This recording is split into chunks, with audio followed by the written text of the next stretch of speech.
Hello, everybody. It is 3:30, which of course means it is time for one of our afternoon science shows here at the Headwaters Science Center in Bemidji, Minnesota. My name is Ryan. I'm one of the educators here at the Science Center. And today we're going to be talking about kind of a really important event, one that I think doesn't get quite enough coverage as far as when we're learning history and when we're learning kind of biology history. We're going to be talking about an event called the Great Dying. And as that name would imply, the Great Dying is what we would call a mass extinction event. And there's been a number of mass extinction events that have happened on Earth over the course of Earth's history. But this one is particularly notable because of, one, how major of an event it was, and two, how relatively recent it is as far as the grander scheme of Earth's history.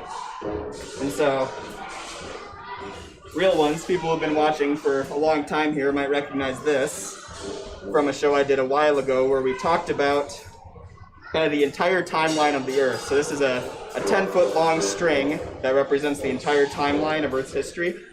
So way over on this side, we have the beginning of Earth, about 4.5 billion years ago. And to get to the Great Dying, we gotta go past this, past this, past this, past this, past this, past this. Not that one either. Not that one either. What about here? So, I said in the grand scheme of our 10-foot long history of the Earth, the Great Dying happens, maybe a foot ago?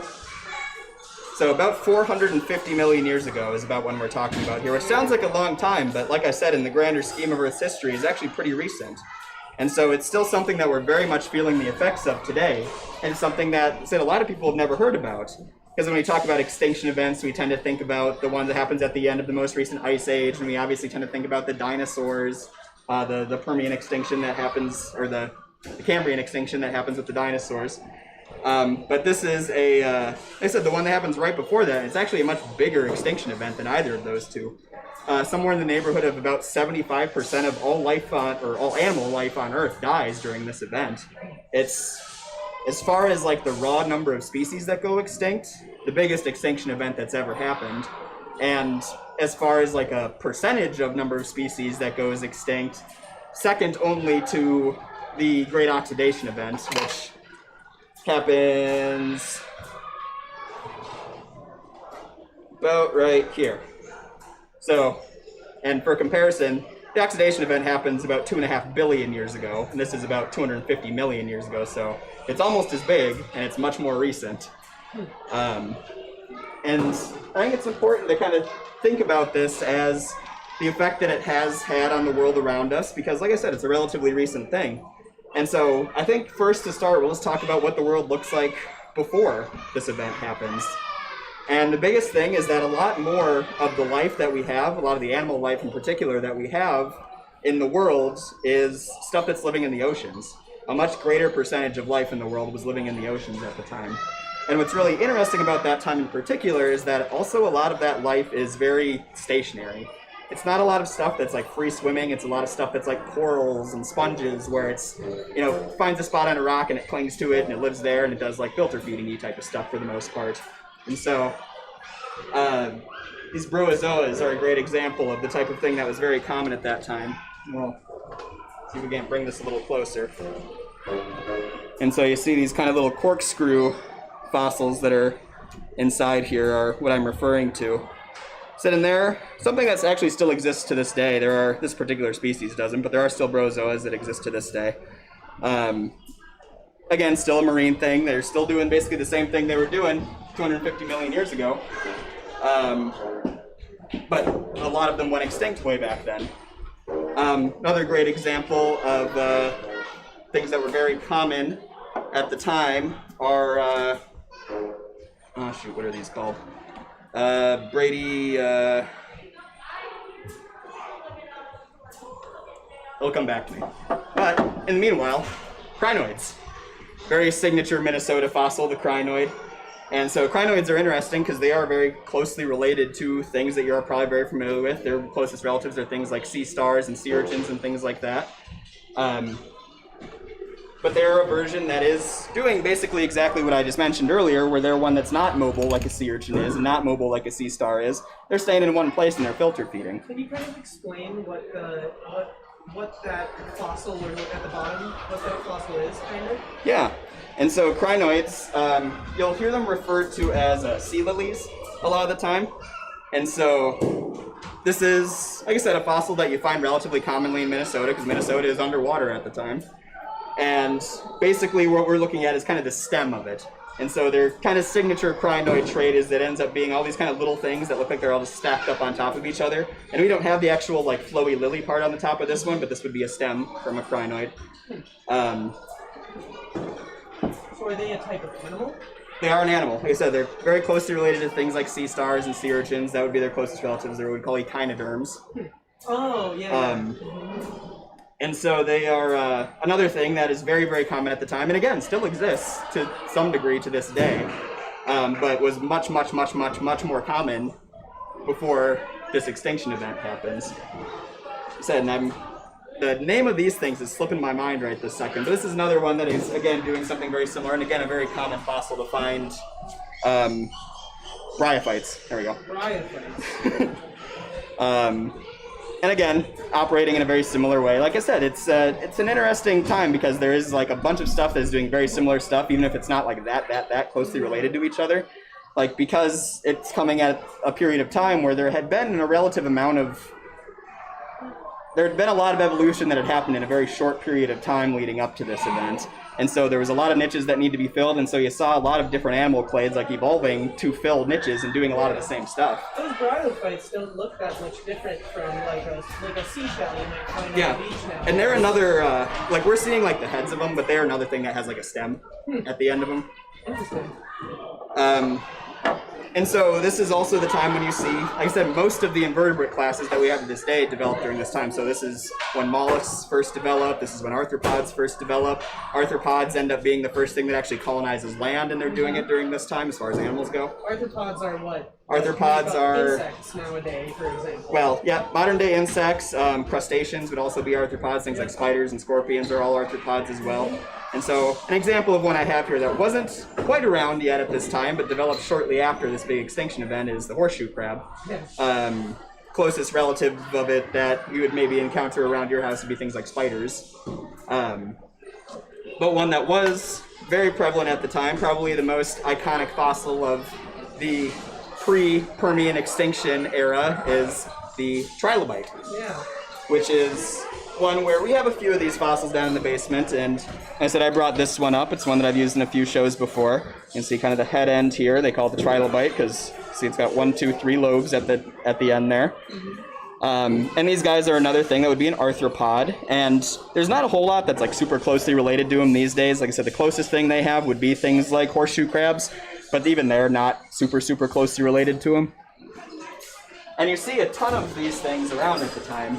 And it's kind of a good question and a good thing to remember as we're talking about, past eras, and we're talking about the animals that live in these past eras, is there's probably a little bit of a selection bias that happens as far as what types of animals are being preserved. Like I said, when we associate, the Permian, we think about trilobites because there's a ton of trilobite fossils that exist for, 100 million years leading up to this. But things like arthropods are much more likely to keep than something that is more soft-bodied when it comes to fossilization. Things that are hard and crunchy and have shells are much more likely to keep much better than something that is like squishy and soft, like a gastropod, like a snail or something would be, or a squid. But just going through another handful of things that were kind of developing during this time. Mollusks, so this would be a big clam, is what this is here, basically. That whole thing. Yeah, whole thing. So, is one big clamshell. And again, mollusks and all their relatives are the things that are developing during this time.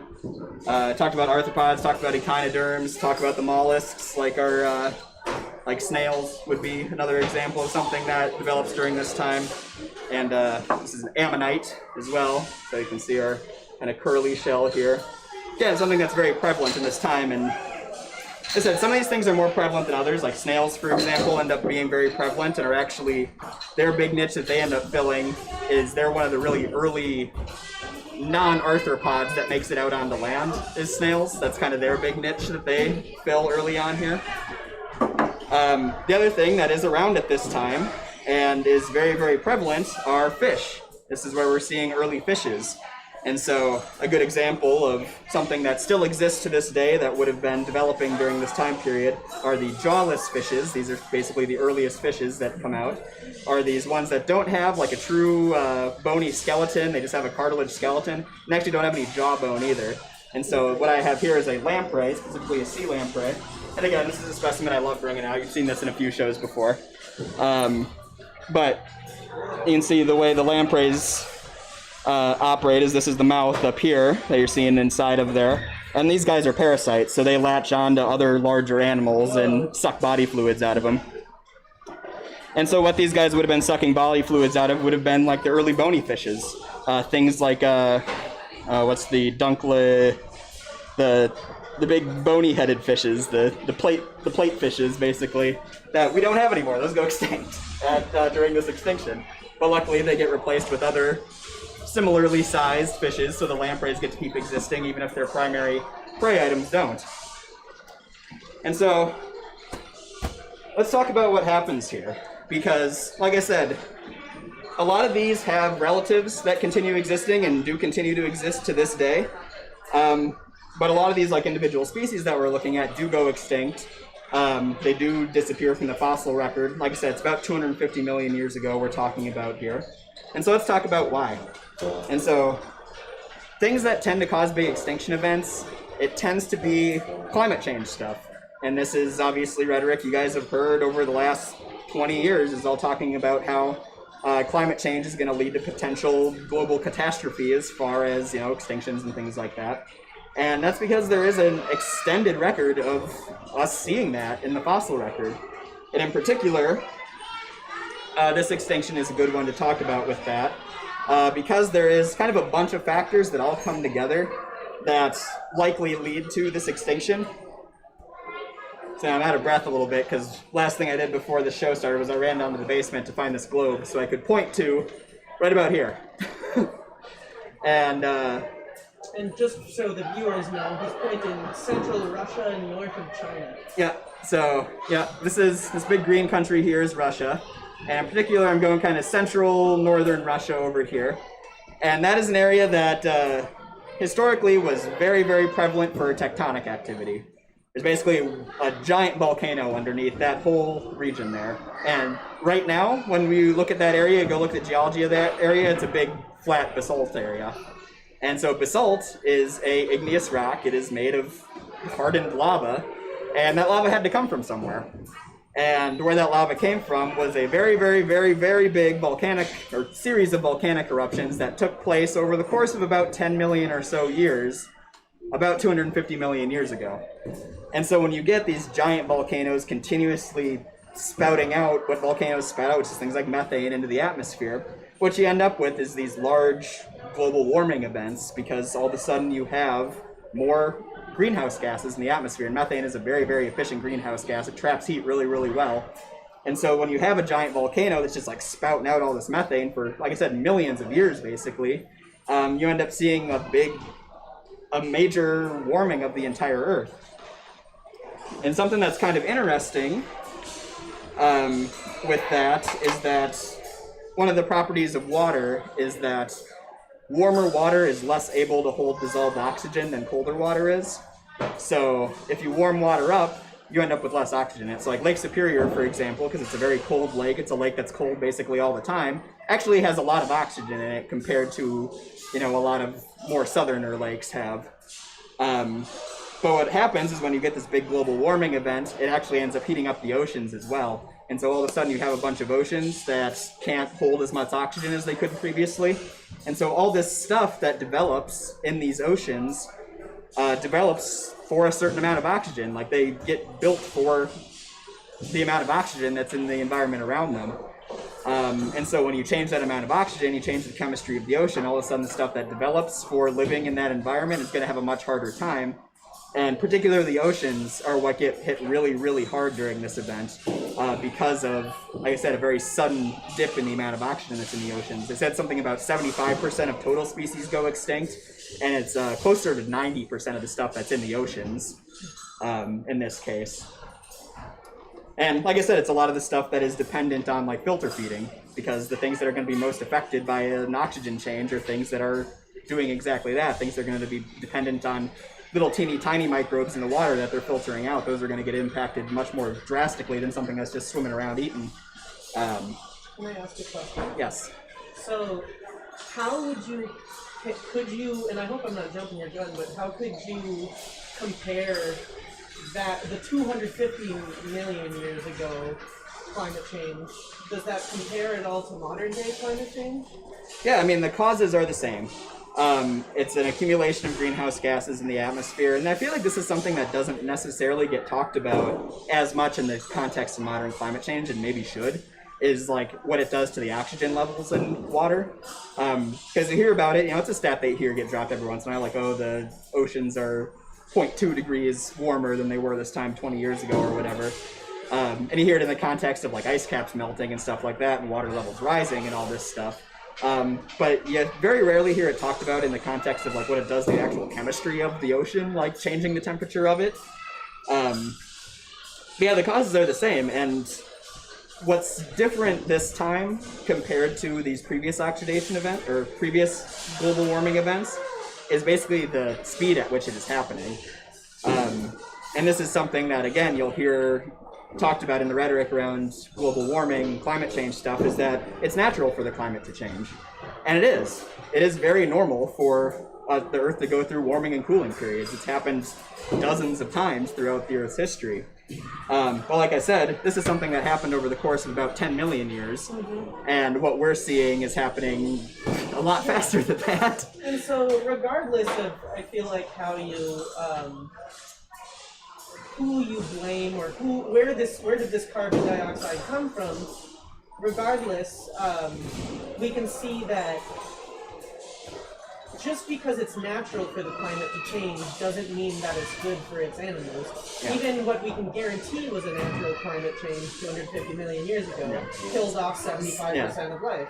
Yeah, and it's a good point, is to say even though it is natural, it doesn't necessarily mean it is desirable. I think there's a temptation to conflate natural with good in this type of situation, but I don't know, personally I don't want to roll the dice on being one of the 75% of species that go extinct here on Earth if we do get another major climate event. And it becomes tricky when you're talking about the dialogue with it, because yes, the Earth should be warming right now. Like, that's the normal part of the cycle that we're in. The ice caps should be receding right now. The problem isn't that the ice caps are receding, the problem is that they're receding.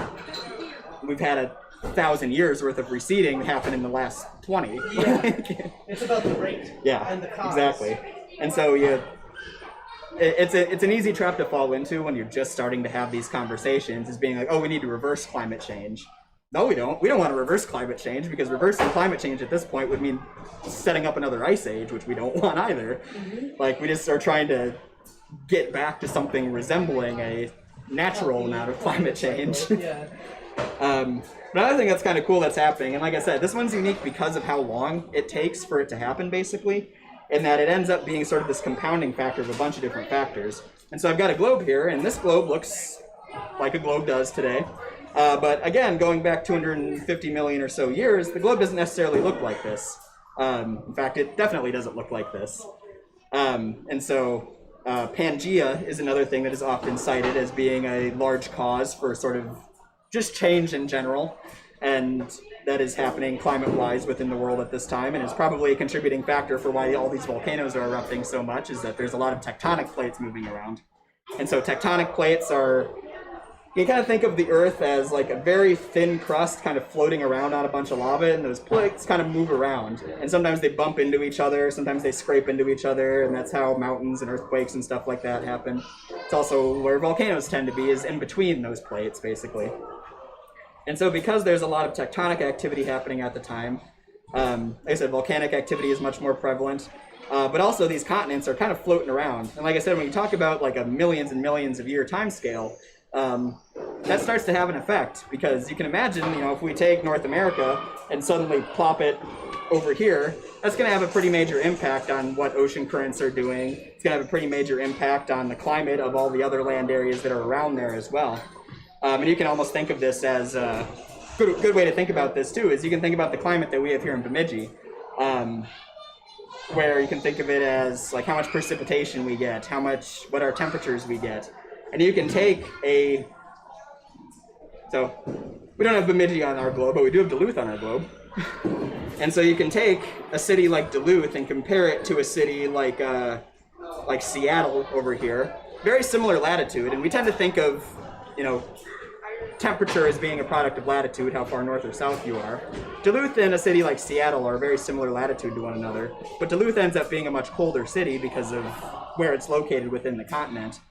Stuff that's further away from the coast tends to have much more polarized temperatures. They get hotter and warmer, whereas stuff that's near the coast tends to have much more evened out, kind of temperate climate.